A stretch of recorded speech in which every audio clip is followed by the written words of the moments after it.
Good morning, students and everybody. 12th biology online class running में है। इस class को आगे कंटिन्यू करते हुए टॉपिक स्टार्ट करते हैं। कल की जो क्लास में अपन ने लास्ट टॉपिक पढ़ा था वो पढ़ा था अपने भ्रूणकोश। क्या पढ़ा था अपन ने? भ्रूणकोश।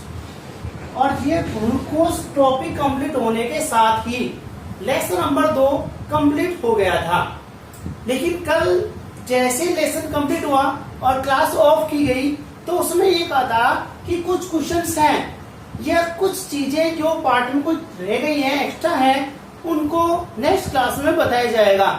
इसलिए क्या है कि जैसे भ्रूणकोश अपन ने कंप्लीट किया है तो एक तो क्या होता है कि इस भ्रूणकोश से संबंधित एक बार बोर्ड के एग्जाम में क्वेश्चन पूछा गया था और वो क्वेश्चन किस प्रकार से पूछा गया था वो मैं आपको बता देता हूँ।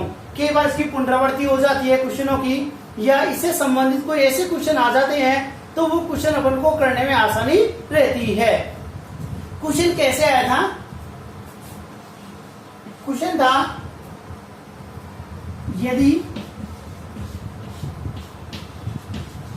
किसी सेल में, यदि किसी कोशिका में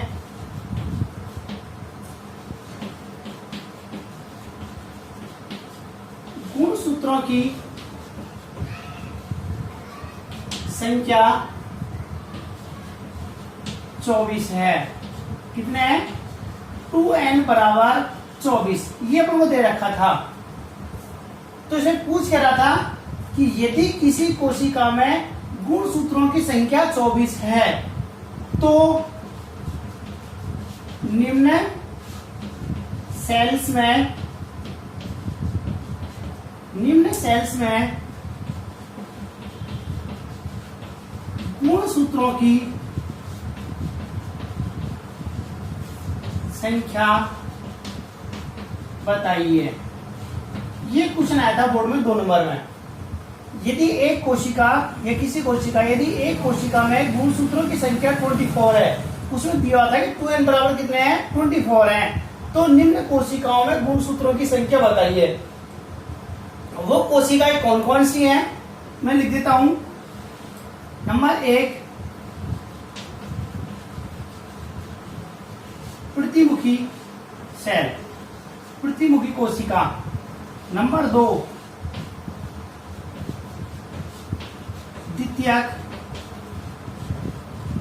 केंद्रक। नंबर 3 एग सेल, अंड कोशिका। नंबर 4 अध्यावरण।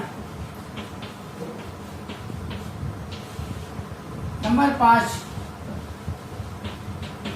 भ्रूणकोश।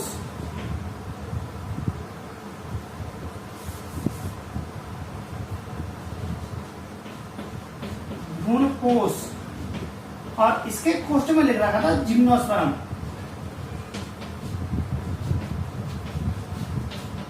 और एक कोशिका अपन को दी थी, ये भी लिखा था भ्रूणकोश और इसमें लिखा था एंजियोस्पर्म।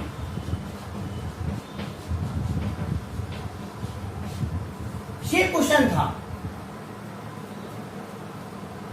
4 कोशिका पूछी थी, 2 कोशिका मैंने एक्स्ट्रा लिख दिए हैं, लेकिन तरीका ये था पूछने का कि यदि एक कोशिका में गुणसूत्रों की संख्या 2n बराबर 24 है तो नीचे दी गई कोशिकाओं में गुणसूत्रों की संख्या बताइए। अब क्वेश्चन सीधा सा है, आंसर भी आप जानते हैं, लेकिन एक बार आउटलाइन मिल जाए हल्की सी, इसको कैसे सॉल्व करना है तो आसानी से इजी गोइंग में 2 नंबर आसानी से अपन को मिल सकते हैं। और ऐसे क्वेश्चन कई बार पूछे जा चुके हैं और पूछे भी जा सकते हैं, इसीलिए ऐसे क्वेश्चनों को दिमाग में रखते हुए स्टडी करना चाहिए। सबसे पहले ये देखो कि अपने पास ये जो कोशिकाएं दी हुई है ना, सबसे पहले तो ये देखो कि ये कोशिकाओं में गुणसूत्र जो दे रखे ना, वो गुणसूत्र किस अवस्था में होते हैं। n होते हैं, 2n होते हैं, 3n होते हैं, 4n होते हैं, 5n होते हैं, 6n होते हैं। ये किस कंडीशन में इन कोशिकाओं में जो गुणसूत्र होते हैं ना, वो किस कंडीशन में लगे होते हैं।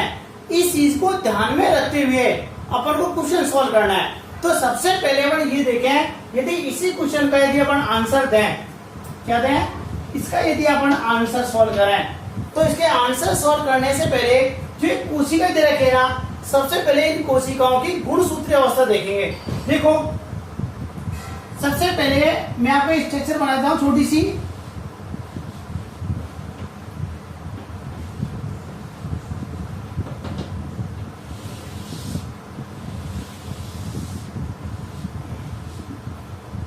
ये बीजांड की संरचना पर ने बताई थी। इसमें से ये तो कौन सी थी, ये तो थी अंडकोशिका। कौन सी थी ये, अंडकोशिका। ये कौन सी है, सहायक कोशिका। ये सहायक सेल हो गई। ये कौन सा हो गया, ये हो गया द्वितीय केंद्रक। कौन सा हो गया ये द्वितीय केंद्रक हो गया। ये कौन सी हो गई, ये प्रतिमुखी सेल हो गई। कौन सी हो गई, ये प्रतिमुखी सेल हो गई कोशिकाएं। कल अपन ने लिखा था कि ये कोशिका कैसी होती है, एन होती है। ये भी एन होती है, ये भी एन होती है। ये कैसी होती है, 2n होती है। ये भी कैसी होती है, एन होती है। और ये कौन सा है, ये कहलाता है अध्यावरण। और अध्यावरण हमेशा कैसा होता है, 2n होता है। अब देखो कौन कौन सी कोशिकाएं आ गई, प्रतिमुखी कोशिकाएं। हाँ, प्रतिमुखी कोशिकाएं कैसी होती हैं, एन। तो इसका आगे क्या लिख देंगे, ये प्रतिमुखी कोशिकाएं कैसी होती है, एन होती है। द्वितीय केंद्रक, द्वितीय केंद्रक कहाँ है, द्वितीय केंद्रक ये रहा। ये कैसा होता है, 2n। अपन ने क्या लिखा है, ये कैसा होता है, 2n होता है। अंडकोशिका, अंडकोशिका है, अंडकोशिका ये रही। ये कैसे होती है, n। तो अंडकोशिका भी कैसे आ जाएगी, n आ जाएगी। अध्यावरण, अध्यावरण कैसा होता है, 2n। तो अध्यावरण भी कैसा हो जाएगा, 2n। यहाँ ये वाली जो कोशिकाएं थी, इनका अध्ययन तो आप कर चुके हैं, लेकिन आपने एक तो भ्रूणपोष और ये भ्रूणपोष दोनों नहीं पढ़ा है। मैंने आपको जनरली बताया था कि इसी जो अंडकोशिका होती है, कौन सी, जो अंडकोशिका होती है, इस अंडकोशिका के साथ एक यदि नर युग्मक मिल जाता है, क्या मिल जाता है, नर युग्मक मिल जाता है, तो ये किसका निर्माण करता है, ये तो बनाता है भ्रूण। क्या बनाता है, भ्रूण बनाता है। लेकिन जब द्वितीय केंद्रक प्लस नरयुग्मक, यदि द्वितीय केंद्र के साथ यदि नरयुग्मक मिलता है तो ये बनाता है भ्रूणपोष।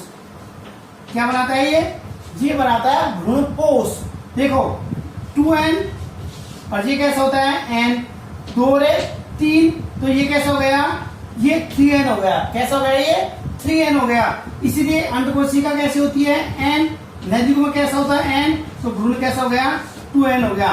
जबकि अपन को क्या दे रखा है, भ्रूणपोष। जब द्वितीय केंद्रक, ये जब द्वितीय केंद्रक होता है, इस द्वितीय केंद्रक के साथ में जब एक नर युग्मक मिल जाता है, क्या मिल जाता है, इस द्वितीय केंद्रक के साथ जब एक नर युग्मक मिल जाता है, तो उसे क्या कहते हैं अपन, भ्रूणपोष कहते हैं। क्या कहते हैं, भ्रूणपोष कहते हैं। ये किसकी बात हुई थी, एंजियोस्पर्म है। ये कैसा बनता है, 3n। लेकिन ध्यान रखिए, जिम्नोस्पर्म जो पादप होते हैं, इन जिम्नोस्पर्म पादपों में जो भ्रूणपोष होता है ना, वो निषेचन से पहले बन जाता है। और निषेचन से पहले बनने के कारण इसका जो भ्रूणपोष होता है ना, ये हमेशा n होता है। इन दोनों को ध्यान रखना है, इंपॉर्टेंट चीज है। ये कैसा होता है, n। ये कैसा होता है, 3n। यदि अपन को एंजियोस्पर्म पादप देता है, जब तो भ्रूणपोष कैसा लिखना है, अपन को 3n लिखना है। और यदि अपन को जिम्नोस्पर्म दे रखा है, तो भ्रूणपोष कैसा लिखना है, अपन को n लिखना है। इस चीज का ध्यान रखना है। तो सबसे पहले अपने पास क्या आ गई, प्रतिमुखी कोशिका कैसी आ गई, n। द्वितीय केंद्र कैसा आ गया, 2n। अंडकोशिका कैसे आ गई, n। अध्यावरण कैसा आ गया, 2n। भ्रूणपोष कैसा आ गया, n। और भ्रूणपोष एंजियोस्पर्म कैसा आ गया, 3n। आ गई। अब देखो क्वेश्चन में दिया हुआ है, आंसर सॉल्व करो इसका। क्वेश्चन में दिया हुआ है कि 2n बराबर कितना है, 24। देखो इधर रखा, 2n बराबर कितना देखा है, 24। इससे सबसे पहले इसका मान निकालेंगे, सबसे पहले n का मान निकालेंगे। n बराबर 24/2, ये तो वहां चल जाएगा, इसके नीचे चल जाएगा, कितना हुआ 12। कितना हुआ, n बराबर कितना आया 12, n का मान 12 आ गया। और अपने पास ये कोशिकाएं हैं जो n और 2n स्टेज में है। यदि इन वाली कोशिकाओं में जो जो कोशिकाएं हैं उन कोशिकाओं की n का मान निकाल लेते हैं, तो n का मान निकालते ही इनमें गुणसूत्रों की संख्या आ जाएगी। जैसे ये प्रतिबिंब कोशिका कैसे होती है, n का मान कितना होता है 12, तो इसमें गुणसूत्र संख्या कितनी हो गई 12। ये कितना है 2n है, तो 2n का मान कितना है 12, कितना आया, इसका मान कितना आ गया 24 गुणसूत्र आ गए। ये कैसी है n का मान कितना है 12, तो n की जगह कितना ले सकते हैं अपन 12। ये कैसा है 2n है, तो n 2 इंटू 12 बराबर 24। ये कैसा है n कितना आ गया 12, ये कितना है 3 गुणा 12 बराबर 36। इसमें 36 गुणसूत्र आ गए, इसमें 12 आ गए, इसमें 24 आ गए, इसमें 12, इसमें 24 और इसमें 12। इस प्रकार से गुणसूत्रों की संख्या निकालनी है। एक बार दोबारा देख लीजिए कैसे निकालते हैं। आपने क्वेश्चन में दिया है 2n बराबर 24, गुणसूत्रों की संख्या कितनी होती है 2n बराबर 24 है, तो 2n बराबर कितना लिख दिया 24।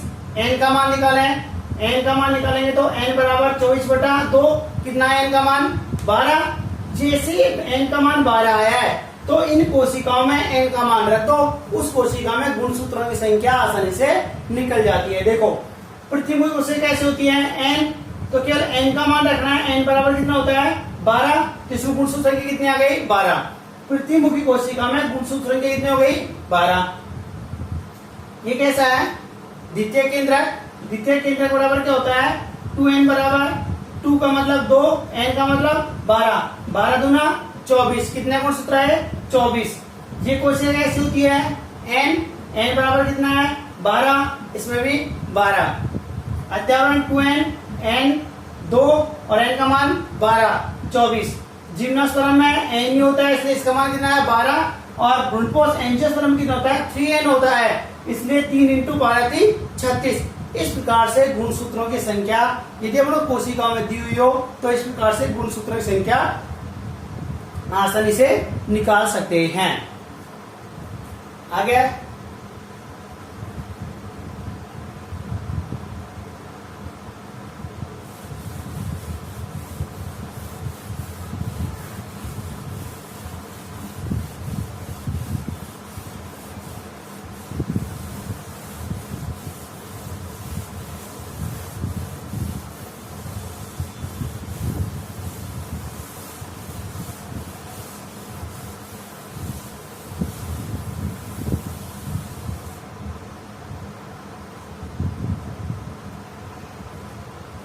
एक बार ये रह गया था, कुछ है नहीं इसलिए, लेकिन फिर भी देख लो।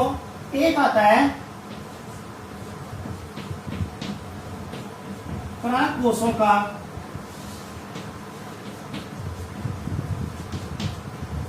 स्फुटन, क्या आता है पराग कोषों का स्फुटन। अपने पास जो पराग कोष होते हैं ना, इन पराग कोषों का स्फुटन किस प्रकार से होता है। अपने परागकोश बनाया था,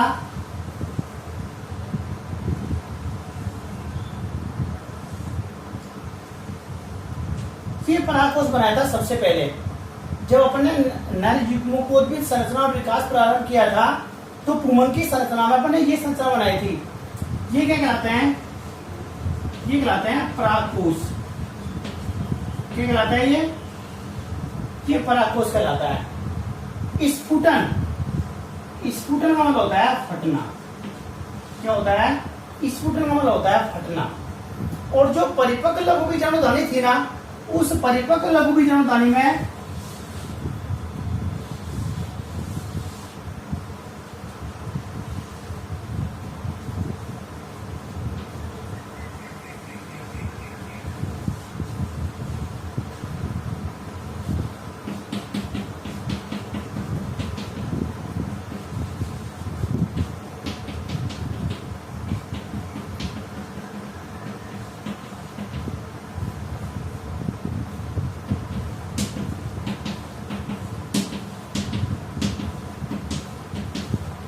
ये लघु विचरण होते हैं और ये कहलाती है परिपक्व लघु विचरण गाने की संरचना, जो पिछली फर्स्ट क्लास में मैंने आपको बताया था।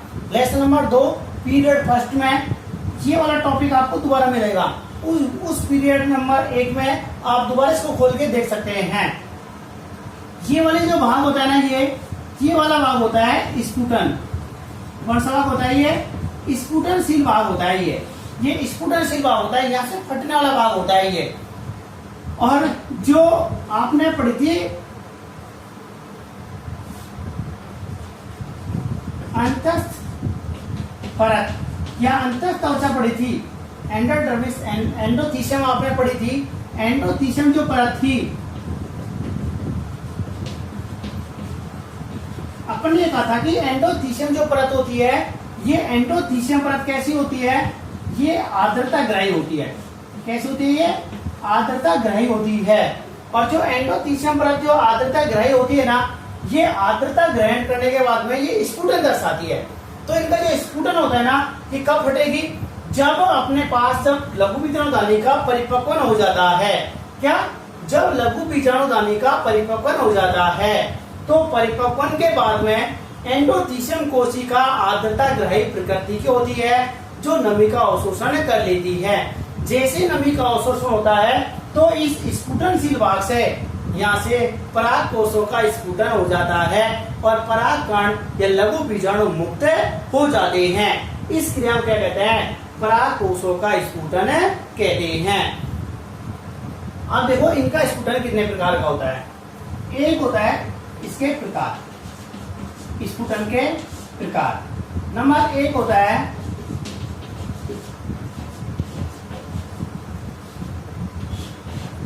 अनुदैर्घ्य स्फुटन। कैसा होता है? अनुदैर्घ्य स्फुटन। इस प्रकार का जो स्फुटन होता है ना, इस प्रकार के स्फुटन में क्या होता है कि जो परागकोश होते हैं ना, इन परागकोश की पालियों का जो अग्र पार्श्व भाग होता है, जो संयोजी भाग से दूर होता है, ये कौन सा भाग हो गया? संयोजी भाग हो गया। इसे जो दूर होता है ना, यहाँ से क्या होता है? इनका स्फुटन हो जाता है। इस प्रकार से जो परागकोश होते हैं, परागकोश से स्फुटन के बाद में यहाँ से परागकण मुक्त हो जाते हैं। क्या पढ़ा है? इस प्रकार के स्फुटन में परागकोश की पालियों का अग्र पार्श्व भाग, परागकोश की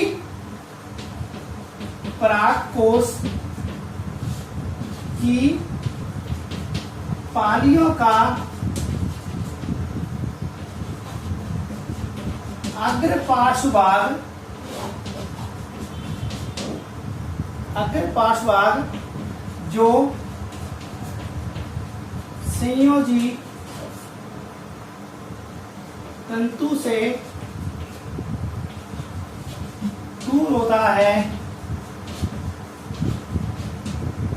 स्फुटनशील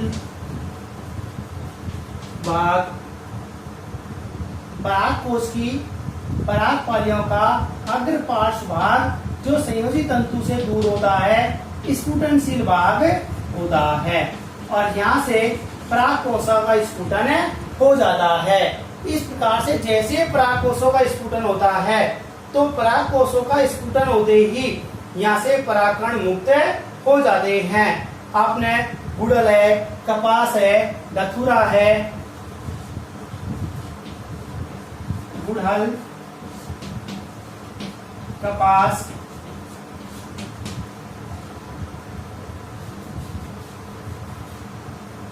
आदि इस प्रकार का स्फुटन दर्शाते हैं। जैसे ही इनका स्फुटन कंप्लीट होता है, अनुदैर्घ्य है। दूसरा आता है अपने पास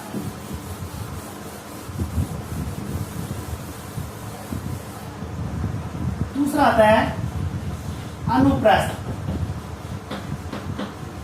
कैसा आता है? अनुप्रस्थ स्फुटन। अनुप्रस्थ का मतलब आड़ा। इसमें तो अनुदैर्घ्य का मतलब कैसा होता है? खड़ा।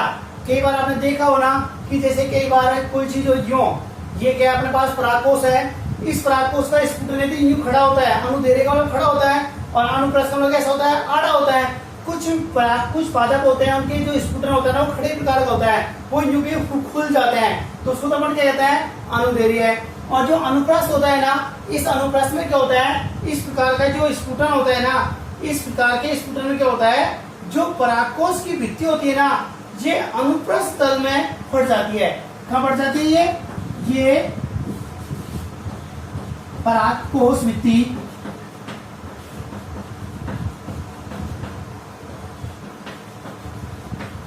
अनुप्रस्थ तल से स्फुटित हो जाती है।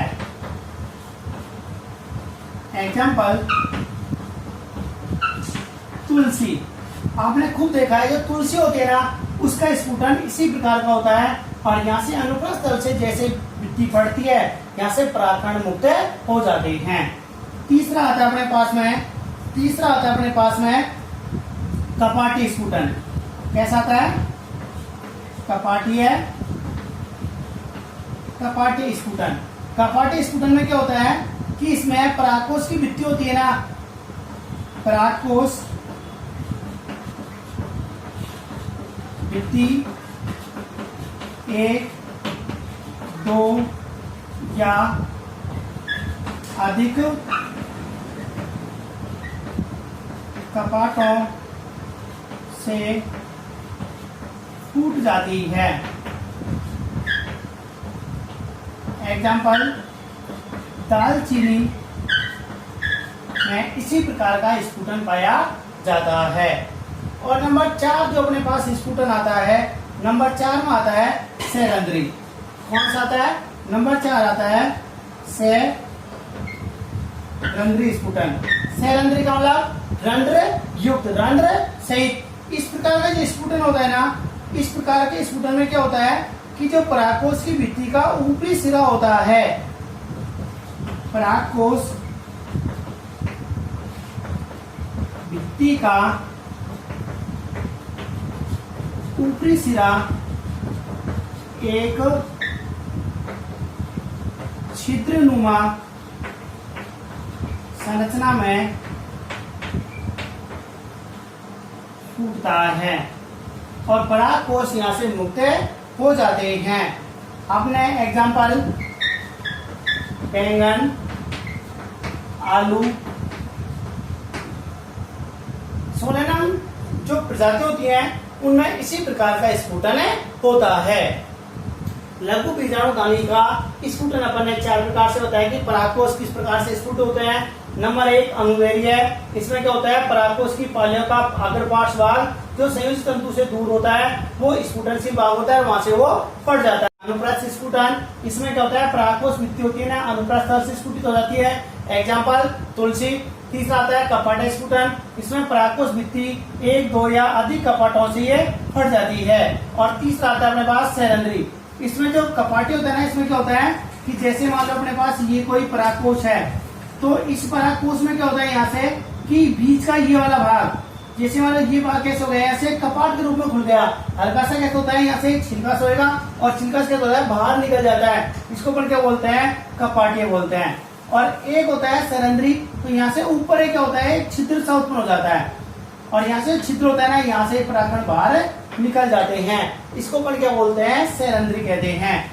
आपने देखा भी हो तो कटहली आपने देखी हो जिसमें चाय के से बीज आते हैं और पीले रंग का पुष्प आता है। जब उसका स्फुटन होता है ना तो उसके शीर्ष भाग से स्फुटन होता है और वहां से परागकण मुक्त हो जाते हैं। ये अपने पास लेसन नंबर 2 था। ये लेसन नंबर 2 पूरा कंप्लीट हो जाता है। लेसन नंबर 3 हम प्रारंभ करते हैं।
परागण, निषेचन,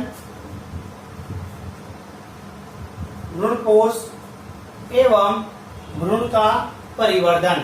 लेसन नंबर जो 3 है, इस लेसन नंबर 3 में अपन जो टॉपिक पढ़ेंगे, ये टॉपिक पढ़ेंगे, नंबर 1 पढ़ेंगे परागण, नंबर 2 पढ़ेंगे निषेचन, नंबर 3 पढ़ेंगे अपन भ्रूणपोष और नंबर 4 पढ़ेंगे अपन भ्रूण का परिवर्धन। अपने पास जो टॉपिक दे रखे हैं इस लेसन नंबर 3 में परागण, सबसे पहले जो टॉपिक उठाएंगे वो अपन टॉपिक लेंगे सबसे पहले परागण। क्या लेंगे? परागण।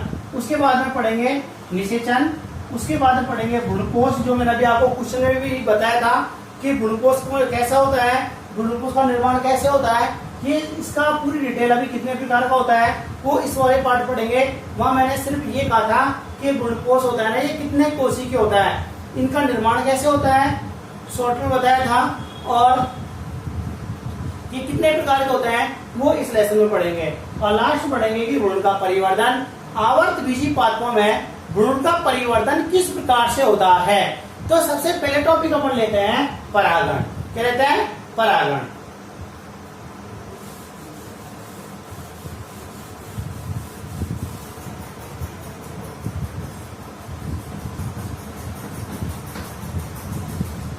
देखो, ये नाम जैसे आपने परागण सुना है तो परागण का नाम सुनते ही आपके दिमाग में एक चीज और आई होगी कि ऐसा नाम तो सुना है पहले का ही, उसको अपन ने कहा था परागकण। ध्यान रखिए, ये होता है परागकण, ये होता है परागण। क्या होता है? पैरागे, पैरागे।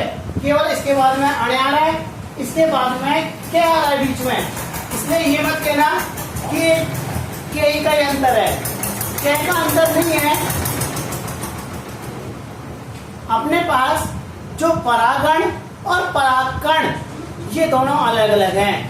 परागण एक क्रिया है, परागकण एक नर युग्मक है, जिसको हमने नर युग्मकोद्भिद संरचना में परागकण की संरचना आपने पढ़ी थी।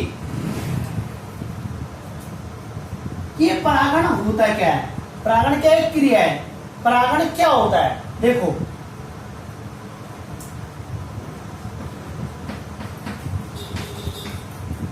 जब परागकण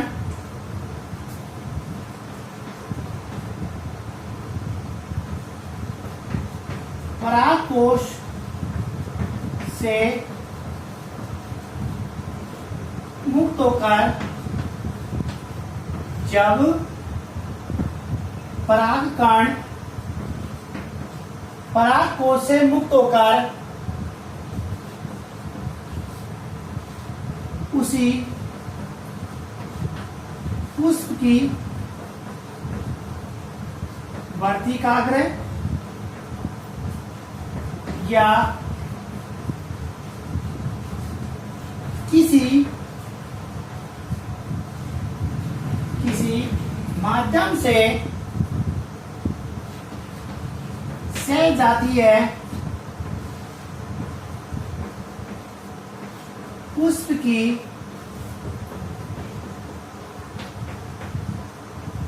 वर्तिकाग्र तक पहुंचते हैं तो यह प्रक्रिया परागण कहलाती है। क्या कहलाता है? ये परागण कहलाता है। एक बार सुन लीजिए, अभी अभी जस्ट जो अपन ने लेसन स्टार्ट किया है, इससे जस्ट 1 मिनट पहले ही अपन ने परागकोशों का स्कूटर पढ़ा था, और वहां से परागकोशों का स्कूटर में मैंने ये कहा था कि जैसे परागकोश स्फुटित होते हैं तो वहां से परागकण या लघु बीजाणु मुक्त हो जाते हैं। और यहाँ भी क्या लिखा है? परागकोश से मुक्त परागकण, ये लिखा है ना। जब ये परागकण जब परागकोश का स्फुटन होता है तो स्फुटन के बाद में क्या हो जाते हैं? ये मुक्त हो जाते हैं, और मुक्त होने के बाद में या तो उसी पुष्प की वर्तिकाग्र या उसी जाति के कोई दूसरा पुष्प होता है या कोई दूसरे प्लांट्स का पुष्प हो, या उसी पादप पर कोई दूसरा सहजातीय पुष्प लगा हो, इस पर जो परागण पहुंचते हैं ना, इस प्रक्रिया को अपन क्या कहते हैं? परागण कहते हैं। एक बार दोबारा सुन लीजिएगा, जब परागकण परागकोश से मुक्त होते हैं तो उसी पुष्प की वर्तिकाग्र या किसी माध्यम से सहजातीय पुष्प की वर्तिकाग्र तक पहुंचते हैं, तो यह प्रक्रिया परागण कहलाती है। इस परिभाषा को ध्यान रखिए। ये केवल एक, अभी मैंने केवल सिंपल परागण की परिभाषा बताई है। अभी ये नहीं कहा है कि इसमें स्वयं परागण की परिभाषा है या पर परागण की है। इसमें दोनों परिभाषाएं सम्मिलित रूप से हैं। स्वयं परागण की परिभाषा भी है और पर परागण की परिभाषा भी इसमें सम्मिलित है। इसलिए इसको अपन क्या कह सकते हैं? परागण की परिभाषा कह सकते हैं, क्योंकि मैंने दोनों परिभाषाएं सम्मिलित की हैं। देखो, जब परागकण परागकोश से मुक्त होकर के उसी पुष्प की वर्तिकाग्र, यहाँ तक तो कौन सा आ गया? स्वयं परागण आ गया। और जब किसी माध्यम से सहजातीय पुष्प की वर्तिकाग्र पहुंचते हैं तो इसमें कौन सा आ गया? पर परागण आ गया। इसमें स्वयं परागण भी है और पर परागण भी है, और स्वयं परागण पर परागण दोनों मिलकर ही परागण का निर्माण करते हैं। जैसे अपन ने परिभाषा कंप्लीट की, परिभाषा कंप्लीट करते ही इसमें पढ़ते अपन परागण के प्रकार। परिभाषा को डिटेल से पढ़ा था, अब आता है परागण के प्रकार। ये परागण कितने प्रकार का होता है? जनरली जो अपन परागण देते हैं ना, ये परागण 2 प्रकार से होता है। किसी बुक्स में सब में 2 ही परागण दे रखा है, एक तो स्वयं परागण और एक पर परागण। इस परागण को पहले समझाने के लिए मैं आपको एक सिंपल छोटा सा आरेख बना देता हूं, जिससे आपको ये भी पता चल जाएगा कि परागण कितने प्रकार का होता है और ये परागण किस प्रकार से डिवाइड होते हैं। आगे चल करके आपको ये नहीं लगेगा कि ये किसका भाग है, किसका भाग है। इसलिए अपन क्या करते हैं, सबसे पहले जो परागण है, इस परागण के अपन प्रकार को एक छोटा सा आरेख बना देते हैं।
ये अपने छोटा सा आरेख तैयार किया है, ये सेल्फ तैयार किया गया है, ये कोई बुक्स में नहीं है। अपन ने अपने स्टडी को सिंपल बनाने के लिए परागण के प्रकार को समझाने के लिए अपना सेल्फ आरेख बनाया कि ये किस प्रकार से इसको सॉर्ट किया जाए, किस प्रकार से इसको इजी गोइंग में समझाया जाए। परागण कितने प्रकार का हुआ? 2 प्रकार का। एक कहलाता है स्वयं परागण, एक कहलाता है पर परागण। स्वयं परागण 2 प्रकार का है, एक होता है ऑटोगेमी, एक होता है जिटेनोगेमी। पर परागण दो माध्यम से होता है, एक अजैविक और एक जैविक। अजैविक होता है, इसमें अपन पढ़ेंगे वायु परागण और जल परागण, और एक पढ़ेंगे जैविक में कीट परागण, घोंघा परागण, चमगादड़ परागण, पक्षी परागण। ये कौन से होते हैं? कीट भी जीव होता है, घोंघा भी जीव होता है, इसलिए क्या कहते हैं? जैविक माध्यम कहते हैं। क्योंकि पर परागण में क्या होता है? किसी न किसी माध्यम की आवश्यकता होती है, इसलिए पर परागण में अजैविक माध्यम भी होता है और जैविक माध्यम भी होता है। जैविक और अजैविक दोनों मिलकर के पर परागण का निर्माण करते हैं, या जैविक और अजैविक माध्यम पर परागण में सहायक होते हैं। सबसे पहले अपन इस आरेख को ध्यान में रखते हुए एक एक टॉपिक को प्रारंभ करते हैं। सबसे पहले अपन लेते हैं स्वयं परागण। कौन सा लेते हैं? स्वयं परागण।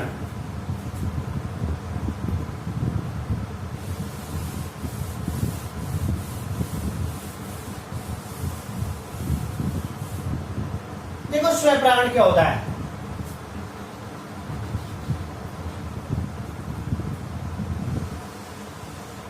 देखो स्वयं होता है सेल्फ। क्या होता है? सेल्फ। मैं आपको सबसे पहले ये स्वयं परागण जो पर परागण है ना, एक बार एक डायग्राम से और समझा देता हूँ आरे के साथ साथ। किससे? डायग्राम से। एक बार डायग्राम और देख लो, दोनों के एक साथ हो जाएगा। फिर एक एक टॉपिक अपन ले लेते हैं। कितने भागों में बांटा? 2 भागों में। एक तो अपन ने कहा था ऑटोगेमी और एक अपन ने कहा था जिटेनोगेमी। ये अपन ने कहा था, ये आरेख था अपना। एक मैं आपको एक डायग्राम से और समझा देता हूँ साथ साथ। स्वयं परागण और पर परागण को डायग्राम से और समझा देता हूँ। देखो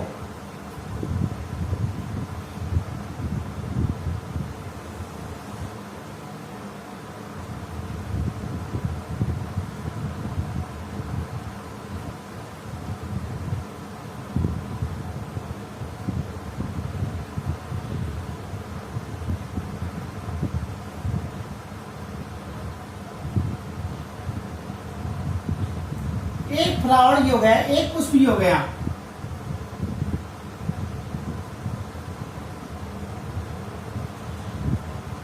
एक पुष्प अपने पास ये हो गया।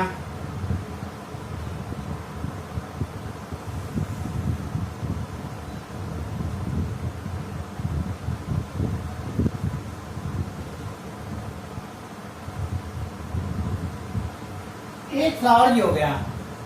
ये दोनों पादप कौन से होते हैं? ये दोनों पादप सहजातीय पादप हैं। कौन से? ये दोनों सहजातीय पादप हैं। देखो यदि अपने पास ध्यान से दीजिए, यदि ये अपने पास क्या हो गए? ये हो गए परागकोश। कौन से हो गए? परागकोश। जब इन परागकोश से परागकण मुक्त होते हैं और ये परागकोश से मुक्त परागकण इसी पुष्प की वर्तिकाग्र पर क्या गिर जाए? इसी पुष्प की वर्तिकाग्र पर गिर जाते हैं। जब तो क्या कहलाता है? ये ऑटोगेमी कहलाता है। क्या कहलाता है? ये ऑटोगेमी। जब एक परागकोश से मुक्त परागकण उसी पुष्प की वर्तिकाग्र पहुंचते हैं, जब तो क्या कहलाता है? ये ऑटोगेमी कहलाता है। और जब एक पुष्प के परागकण मुक्त होकर के उसी पादप के दूसरे पुष्प की वर्तिकाग्र में गिरते हैं। कौन से? उसी पादप का दूसरा पुष्प होता है, इस पर गिरते हैं। इसको कहते हैं जिटेनोगेमी। क्या कहते हैं इसे? जिटेनोगेमी। तो ये कौन सा प्रकार हुआ? ये दोनों हुआ स्वयं परागण। कौन सा हुआ? ये स्वयं परागण हुआ। ऑटोगेमी और जिनोटोगेमी स्वयं परागण हुआ। तो ऑटोगेमी का मतलब क्या हुआ कि जब इसके परागकण इसी पुष्प की वर्तिका पर गिर जाते हैं, जब एक ही पुष्प के बीच में क्या होता है? परागण होता है, तो उसे क्या कहते हैं? स्वयं परागण कहते हैं। जब एक पुष्प के परागकण और इसी पादप के दूसरे पुष्प की वर्तिकाग्र हो, तो उसे क्या कहते हैं? जिटेनोगेमी कहते हैं। और जब अपने पास एक पुष्प के परागकण हो और उसी जाति के दूसरे पुष्प की वर्तिकाग्र हो, क्या हो? दूसरे पुष्प की वर्तिकाग्र हो, इसको अपन क्या कहते हैं? पर परागण कहते हैं। क्या कहते हैं इसे? पर परागण कहते हैं। ये अपने स्वपरागण और पर परागण को मैंने एक सिंपल आरेख से दर्शाया है कि परागण कितने प्रकार का होता है? 2 प्रकार का, स्वपरागण और पर परागण। स्वपरागण कितने प्रकार का होता है? ऑटोगेमी और जिनोटोगेमी। वही देख लो, जब एक पुष्प के परागकोश से मुक्त परागकण उसी पुष्प के या सहजातीय पुष्प के वर्तिका अगर पहुंचते हैं इसे परागण कहते हैं। जब इस परागकोश के परागकण इसी पुष्प की वर्तिका अगर पहुंचते हैं जब तो क्या कहलाएगा? ये ऑटोगेमी कहलाएगा। और जब इसके परागकण इसे पादप के दूसरे पुष्प की वर्तिका अगर पहुंचेगा तो इसे क्या कहेंगे? जिटेनोगेमी कहेंगे। ये वाला भाग है ना, ये तो क्या कहलाता है? ऑटोगेमी। और ये क्या कहलाता है? ये कहलाता है जिटेनोगेमी। क्या कहलाता है? ये जिटेनोगेमी कहलाता है। और ये कौन सा भाग कहलाता है? ये परपरागण। क्योंकि यहाँ से यहाँ तक पहुंचने के लिए या तो किसी अजैविक माध्यम की आवश्यकता होगी या फिर किसी जैविक माध्यम की आवश्यकता होती है। और इसीलिए अपने पास स्वपरागण और जो पर परागण अपन पढ़ते हैं तो स्वपरागण और पर परागण में इस आरेख से अपन आसानी से सिंपल वे में अंतर कर सकते हैं। इस चीज को ध्यान में रखते हुए पर परागण के प्रकार, पर परागण के माध्यम, ऑटोगेमी, जिनेटोगेमी, अजैविक माध्यम से, जैविक माध्यम से, ये सब चीज आपको मैंने एक सिंपल डायग्राम से और सिंपल आरेख से आपको रिटोडेट किया है। ये किसी आपको कोई बुक्स में नहीं मिलेगी, ये मैंने आपको सिंपल वे में आपको स्पष्ट किया है।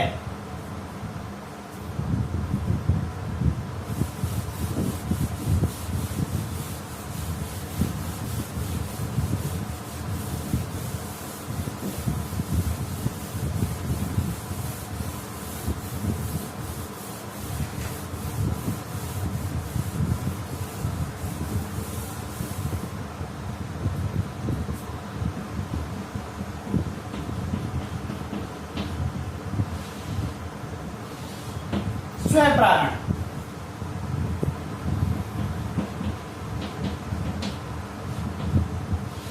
स्व का मतलब अपने आप, खुद के प्लांट्स में ही। देखो, जब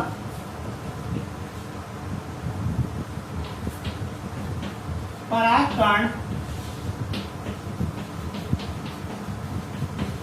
परागकोश से मुक्त होकर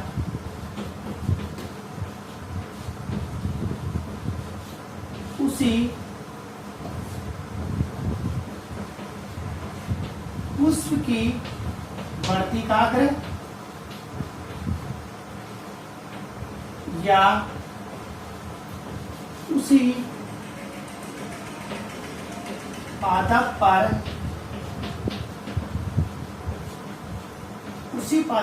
स्थित है दूसरे पुष्प की वर्तिकाग्र पर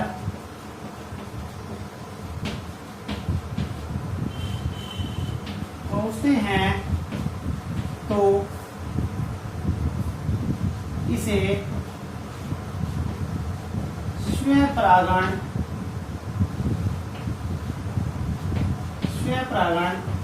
कहते हैं। क्या कहते हैं इसे? स्वपरागण कहते हैं। जब परागकण परागकोश से मुक्त होकर, जब परागकण परागकोश से मुक्त होकर उसी पुष्प की वर्तिकाग्र या तो जिस पुष्प के परागकोश हैं उसी पुष्प की वर्तिकाग्र पहुंचे या फिर एक पुष्प के परागकोश से मुक्त परागकण उसी पादप पर जो दूसरा पुष्प होता है उसकी वर्तिका अगर पहुंचे तो भी क्या कहलाता है? ये स्वपरागण कहलाता है। और इस स्वपरागण को अपन ने 2 भागों में बांटा था। नंबर 1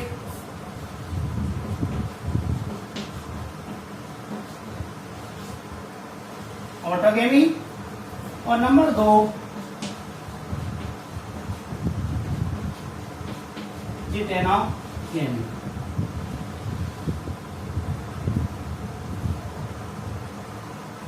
नंबर 1 ऑटोगेमी और नंबर 2 अपन ने पढ़ा है जिटेनोगेमी। ये ऑटोगेमी और जिटेनोगेमी को अभी अपने थोड़ी देर पहले जो आरेख बनाया था उस आरेख के साथ में एक चित्र भी बनाया था। वहां चित्र में अपन ने स्पष्ट कहा था कि जब अपने पास एक पुष्प के परागकोश से मुक्त परागकण उसी पुष्प की वर्तिका अगर पहुंचते हैं उसको अपन कहते हैं ऑटोगेमी। और जिनेटोगेमी अपन ने क्या कहा था कि जब अपने पास एक पुष्प के परागकोश से मुक्त परागकण उसी पादप पर स्थित दूसरे पुष्प की वर्तिका अगर पर पहुंचते हैं तो उसे अपन क्या कहते हैं, जिटेनोगेमी कहते हैं। एक बार दोबारा देख ले, ऑटोगेमी क्या है, जिटेनोगेमी क्या है। देखो ऑटोगेमी का मतलब तो क्या होता है, ये अपने पास कोई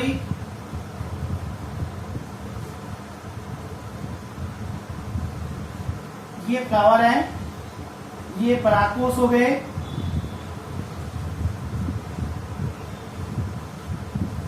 ये कोई फ्लावर है, ये क्या हो गए, परागकोश हो गए। जब इस परागकोश से मुक्त परागकण इस पुष्प की वर्तिकाग्र, ये वाला वाक्य कहलाता है, ये कहलाता है वर्तिकाग्र, क्या कहलाता है, ये वर्तिकाग्र। और यहां से क्या मुक्त होंगे, यहां से होंगे परागकण, क्या होंगे, यहां से परागकण। जब ये परागकण मुक्त होकर कहां पहुंचते हैं, इसी पुष्प की वर्तिका, यहां से स्फुटित होकर इसी पुष्प की वर्तिका अगर पहुंचे तो इसको अपन क्या कहते हैं, इसको अपन कहते हैं ऑटोगेमी। क्या कहते हैं इसे, ऑटोगेमी। और जिटेनोगेमी का मतलब क्या होता है कि अपने पास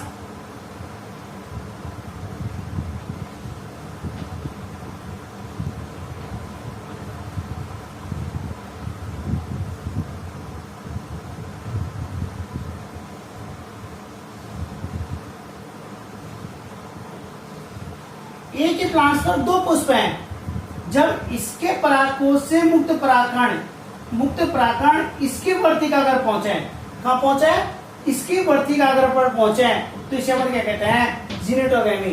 ये एक ही पुष्प में संपन्न होता है, ये एक ही पादप पर दो पुष्पों में संपन्न होता है, ये कहलाता है ऑटोगेमी और ये कहलाता है जिनेटोगेमी। यदि इसको एक बार देख लीजिए, यदि और एक बार इसको कल दोबारा क्लास स्टार्ट करेंगे, इसमें परागण दोबारा एक बार दोबारा इसकी परिभाषा और ऑटोगेमी जिनेटोगेमी को एक बार दोबारा इसकी रिपीट करके इस टॉपिक को कल प्रारंभ करते हैं। आज की क्लास में इतना ही पढ़ेंगे।